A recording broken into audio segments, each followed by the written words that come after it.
Hello neighbor, I'm Robert Burns and welcome once again to another edition of Sound Off Louisiana. And I rarely do these things on weekends, but I feel like this feature is of such significance that it justifies a weekend release. You may have seen in our last feature our none too flattering commentary about Governor Landry, about him having stepped up on March the 7th and having said that he was going to reduce barriers to entry on occupational licensing and get rid of some occupational licensing.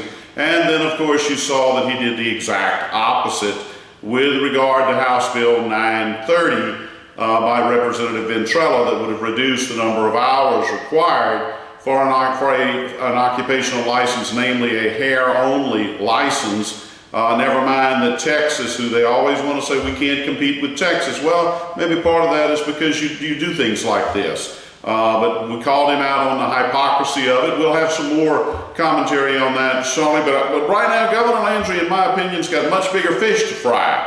And what I mean by that, and we owe a tremendous debt of gratitude to the Lens NOLA.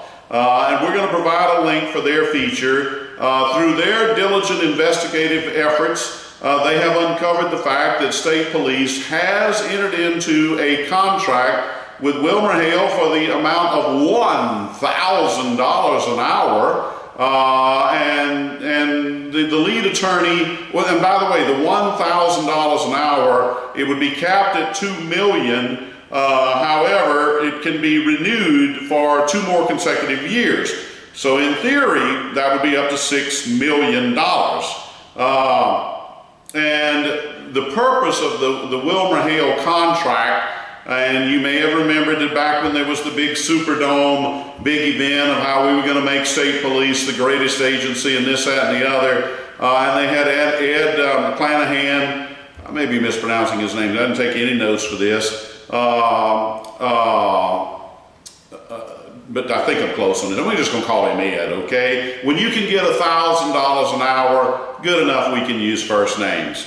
But at any rate, you know, it was explained that he would be doing this top to bottom review of state police, which I think even then anybody could have recognized as baloney, because all you've got to do is do a little bit of background on Ed and you will find that he is basically a political hack type operative, having served under the Trump, or the loyalists to Trump. Just look it up. In fact, we'll do a follow-up feature, but I don't want to divert onto all of that right now. But it's an interesting story if you choose to Google it, and you'll learn some material. And I have ordered a book because I want to be as informed as possible for when we do the follow-up feature. But here's the important point to take away from all of this. I think that you can have no better of a signal that the U.S. Justice Department, which has been engaging in a pattern and practices investigation of Louisiana State Police for 2 years now. We will be coming up on a 2-year anniversary, which is a rather protracted period. But this law firm, its sole purpose is to defend against LSP being put under a consent decree by the Department of Justice. And I think you can read into the nature of this contract at $1,000 an hour, capped at $2 million, to then be able to be renewed for 2 more years after that for $2 million, sends a clear signal that LSP is battening down the hatchets because they are fully anticipating to be sued by the U.S. Department of Justice. We'll give a link for the community town hall meeting that was held out at Southern University. If you go in there, you will see the young ladies explain that if they aren't able to successfully come to terms with state police, then the next avenue will be for them to sue state police in federal court seeking to enforce a consent decree. Because the one thing we know for sure, Jeff Landry and crew are never going to agree to voluntarily be placed under a consent decree. And my argument is there's no way they would have gone out and retained a firm of this caliber if it wasn't a direct signal that the Department of Justice intends to place Louisiana State Police under a consent decree. And they're not able to just do that. You can't just fall out of bed and say, here, State Police, we're going to place you under a consent decree. As I said, and as explained by those young ladies, and we'll give you the link to that Southern meeting. You go and look at their presentation in its entirety. But they stress that if they cannot come to terms, then their avenue is to sue state police in federal court. And I believe that's coming. And that's why the Landry administration needs to have in place these folk to defend against that litigation. That's just my opinion, but I think you got pretty overwhelming evidence that that is likely the case by the nature of these contracts, or the nature of this contract, and again, its renewal features. I think that speaks a lot. Again, and we owe great debt of gratitude to the Lenz NOLA for pursuing this. I will say this. They asked for the record, and just like I was shot down cold in my request for certain records,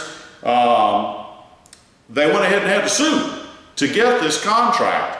And I will note the fact that the lawsuit was filed in late March, and Jeff Landry comes forward with all of these different bills to basically shield all public records on April the 4th. And as everyone well knows, that encountered some stiff opposition, including from yours truly, Landry's efforts to shield all public records. I'll let you decide if you think there may be a coincidence in the timing of that. Lawsuit filed late March, legislation entered April 4th, legislation fails, court hearings held, judge rules, you got to turn over the record. They got it from what the article says last week. But state police sure fought it, didn't they? And Governor Landry introduces this legislation to block. Oh, this would have been so easy to say, well, this is part of the deliberative process. We're contemplating whether we want to renew this, that, and the other. This is how easy it would have been to block the public record. And I think, obviously, we're all at a disadvantage when you don't have access to this type of a record.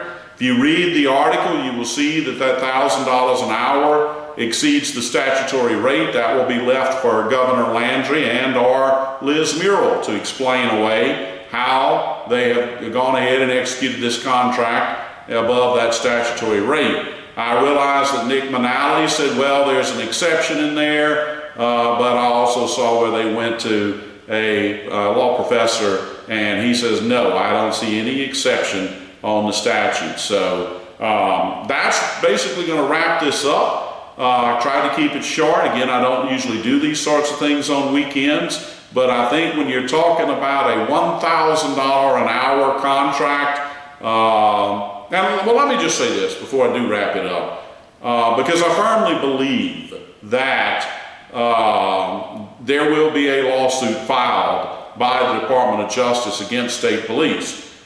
So then it becomes a question of what's going to be the timing of that lawsuit.